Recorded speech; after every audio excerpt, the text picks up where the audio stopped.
Se vocês não Eu lerem, quero o ler. Luiz vai ler, hein, pessoal. Eu. Ô, professor, peraí, ô, Lucas, por que você não lê a primeira parte e eu leio o resumo sobre o iluminismo? É boa. É que você Lucas? sempre lê primeiro. Beleza, aí Sim.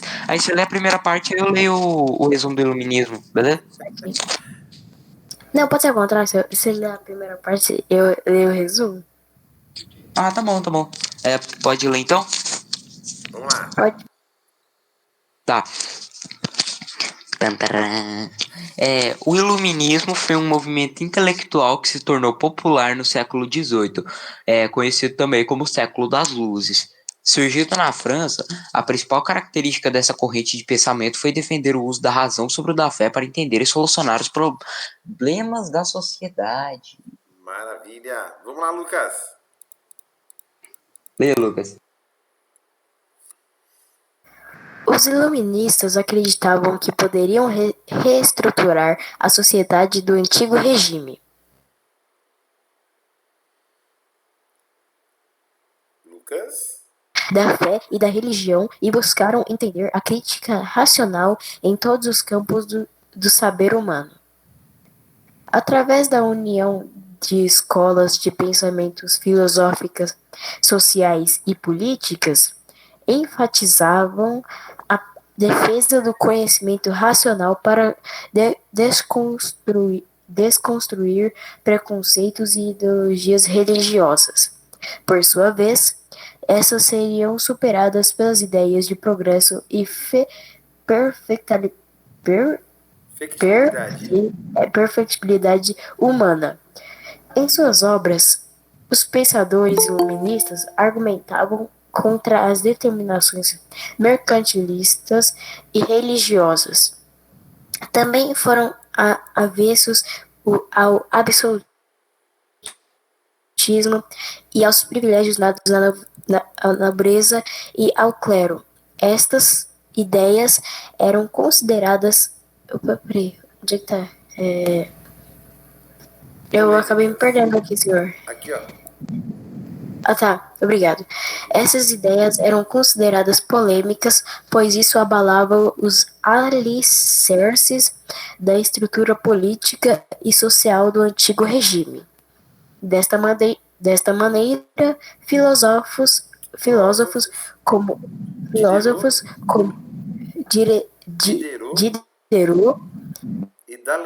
Diderot e D'Alembert buscaram reunir todo o conhecimento produzido à luz da razão num compêndio dividido em 35 volumes. A Enciclopédia 1751 até 1780, a publicação de Enciclopédia contou com a participação de vários expoentes iluministas como Montesquieu e Jean-Jacques Rousseau. Montesquieu e Jean-Jacques Rousseau. Parabéns, isso aí. Então, Professor, o senhor pode voltar um pouquinho lá para cima? Só um pouquinho. Conforme então o Luiz já havia dito, gente. Aqui, senhor? Ou mais? Tá bom, tá bom. O que vai acontecer aqui, pessoal? Iluminismo vem de iluminar. Iluminar em qual sentido? O século das luzes em qual sentido? No sentido filosófico da questão, no sentido intelectual, tá? Então, para oficializar esse pensamento crítico, para oficializar essa linha filosófica, Diderot e D'Alembert, eles vão dar início ao que hoje nós entendemos como enciclopédia, tá? Então nós já estamos tendo um número de pessoas alfabetizadas, um número de pessoas mais interessadas em assuntos filosóficos, assuntos políticos, econômicos, tá? E nós temos uma grande polarização nesse sentido. Nós vamos ter um grupo, conforme nós falamos e conforme o Luiz já citou, que são os jacobinos, que hoje serão aí considerados a esquerda da época. Eles vão defender que o rei ele deveria ter um pouco mais de poder, e nós teremos os gerondinos, o que hoje nós entendemos como uma direita. É o pessoal que vai defender o seguinte: eu falei, olha, o rei comandar isso aí não vai dar certo, vai dar ruim. Vamos deixar essa parte econômica para a burguesia, e a burguesia vai entender melhor como administrar, tá? Lucas, tá com a mãozinha levantada, pode falar. É, é uma frase que eu inventei na minha cabeça, mas faz muito sentido, que é grandes potências passam por grandes dificuldades, que é o caso da França. A França, ela é uma grande potência mundial hoje, só que ela já teve suas dificuldades, assim como a Revolução Francesa que a gente está lendo aqui. Exatamente. Por que essa frase parece familiar? A gente ouve muito no filme do Homem-Aranha, né? Grandes poderes e Deveras interessante. mas toda essa preocupação, então, gente, política, administrativa, econômica, vai nascer nesse contexto aí do iluminismo, tá? Resumindo, o iluminismo é um grupo de intelectuais que vão estar insatisfeitos com esse poder absoluto do rei. Eles vão então criar a enciclopédia, vão divulgar os seus ideais através dos livros, e a burguesia vai adotar. A burguesia vai comprar essa briga, falar, realmente, o que esses iluministas estão falando faz sentido, porque o rei não pode ter esse poder total.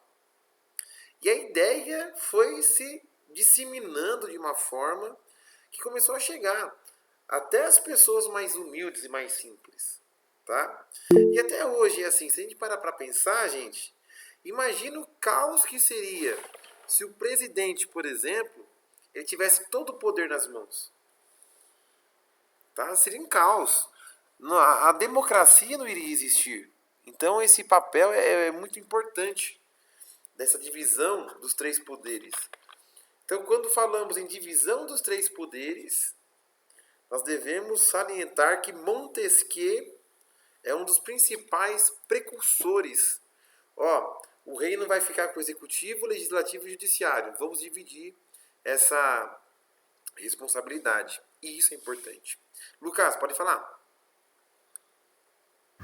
Hoje em dia, tipo, é normal a gente pensar que é loucura uma pessoa inteira governar um império, uma monarquia, uma república.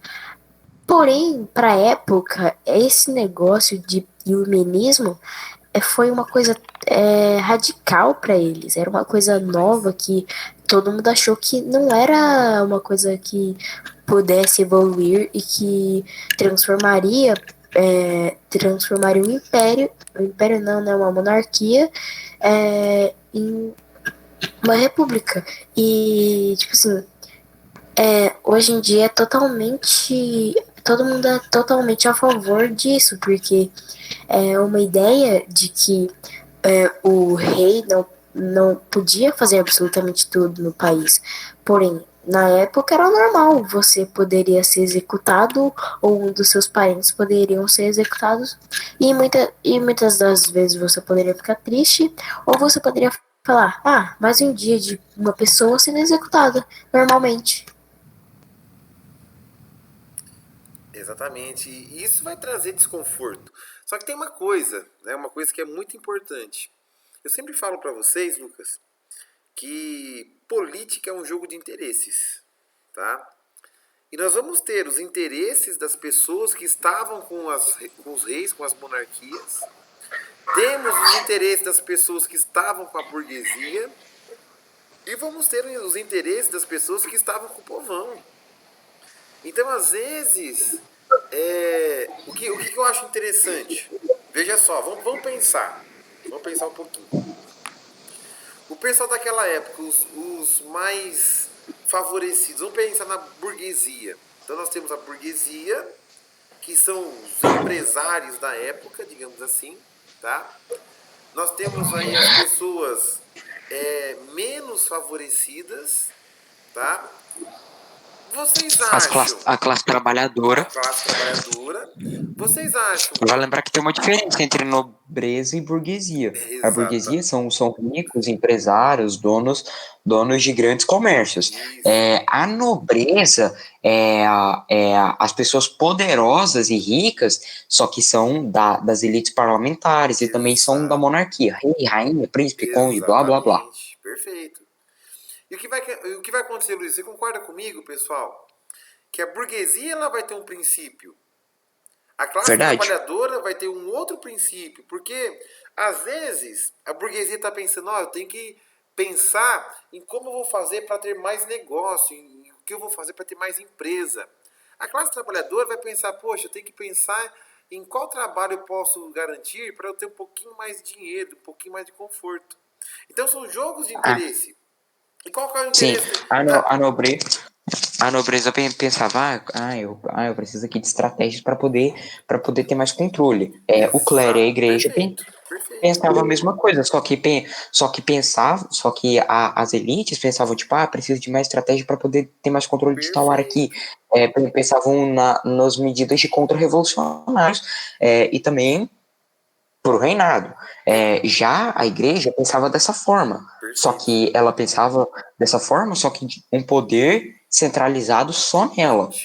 Só ela comanda, ela tem acesso a todos os recursos, todos os fundos, ela tem acesso à educação e todos os direitos que todo mundo poderia ter. Tanto é que na França, nessa época, a igreja e a nobreza não pagavam impostos, porém a burguesia e os trabalhadores pagavam impostos pesados, e enquanto a nobreza e o clero tinham grandes privilégios, a classe trabalhadora e a burguesia sofriam com falta de comida. Exatamente. Então, são jogos de interesse. Eu estou vendo que o Lucas está com a mão levantada, só para concluir, tá, Lucas? Daí eu passo a palavra para você. Então, os trabalhadores queriam condições melhores de trabalho. A burguesia queria mais empresas, mais negócio, mais grana. E a monarquia queria ficar no poder. Então, olha que eu acho isso interessante. A burguesia e a classe trabalhadora vai ter algo em comum aí. Vai ter um inimigo em comum. E esse inimigo em comum vai ser quem? A monarquia. O clero. Né? O clero e a monarquia. Né? Então, agora pensa, coloca na balança a quantidade de pessoas que fazem parte da burguesia e da classe trabalhadora. E a quantidade de pessoas que fazem parte da nobreza, lá da monarquia. Onde vai ter mais pessoas? Na burguesia e a classe trabalhadora. E hoje é assim. Né? Hoje é assim. Pega, nós temos mais políticos ou nós temos mais cidadãos aí que estão no dia a dia trabalhando, ralando, os empresários? Nós temos a maioria... Mais cidadãos. A maioria das pessoas não políticas. Então, para fazer uma revolução aí, já fechou o cerco. A burguesia descontente e a população descontente com o rei, batata. Qual que vai ser a saída? O que os iluministas vão fazer? Vão fazer um link para que a classe trabalhadora e a burguesia se revoltem contra a monarquia. E batata, vai funcionar, que foi uma maravilha isso aí. Né? Então o povo vai começar a clamar por liberdade, fraternidade, igualdade. E outra, tem uma coisa que eu não citei. Lembra do regime do Grande Terror? Então, mas não tinha declaração do direito do cidadão e do homem? Quem liga? Todo mundo estava sendo morto pela aparência. Todo mundo estava morrendo por conta do jeito de andar. Exatamente. Desde quando tem liberdade, igualdade e fraternidade nisso? Não tem. É um absurdo, né, gente? Lucas, fala aí, senão não vai dar um infarto no Lucas. Fala aí, Lucas. Muito obrigado. Então, é aquilo. Países não têm amigos, têm apenas interesses. Tudo que você for fazer na vida, você vai ter uma coisa de interessante ali, porque é aquilo. você sempre vai se sentir mais em casa, como eu posso falar? Em casa mesmo, quando você fazer uma coisa que te consiga dinheiro, consiga um favorecimento. Então, pensando por esse lado, ninguém naquela época era amigo da monarquia. Ninguém tinha muita amizade, porque todo mundo estava contra. Então, pensa só, como você falou, tem mais pessoas trabalhadores e burgueses do que pessoas que estão no poder. Ou seja, se você pega umas duas ou três pessoas que estão no poder acima, contra milhares de pessoas, milhões até, talvez, não sei, pensa só, quem vai ganhar? A população em termos de grandeza ou a população em termos de população, no caso, mais pessoas. Exatamente. As pessoas que trabalham, porque elas têm demais. E pensa só comigo, mesmo nas áreas mais remotas do planeta, já tem várias pessoas com dificuldades, mas não é só nas áreas remotas, porque mesmo que áreas metropolitanas como São Paulo, tem tipos de comunidades que não são muito favorecidas pelo governo, são pouco pagadas, não tem uma forma de vida, de viver bom.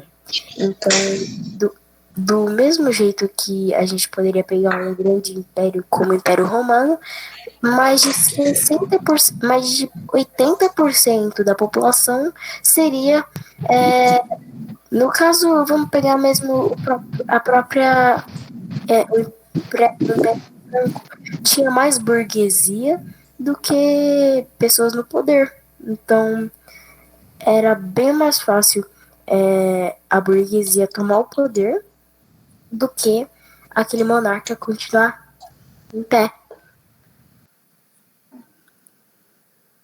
Perfeito. E é o que acontece hoje.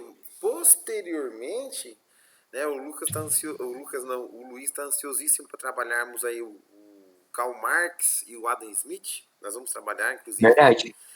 Ele vai falar exatamente isso, mas só que em relação à luta de classes. Ele vai falar, ó, nós temos Então, mas na verdade é porque eu tô ansioso para estudar sobre essa parte aí do marxismo e do iluminismo,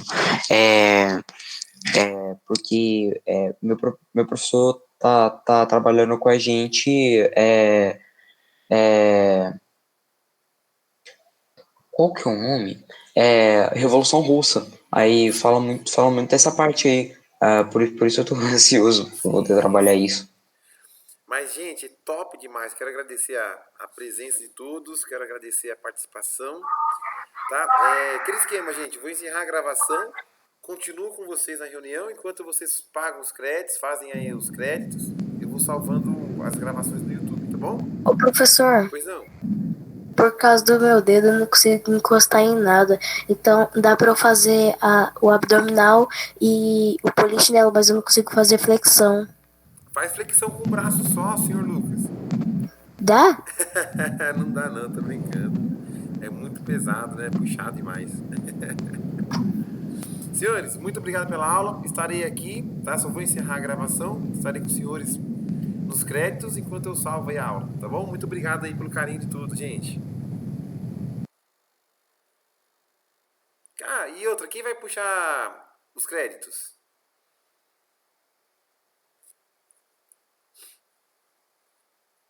Pode ser eu. Vamos lá. Passa a palavra pro seu Miguel, então. Eu vou tentar.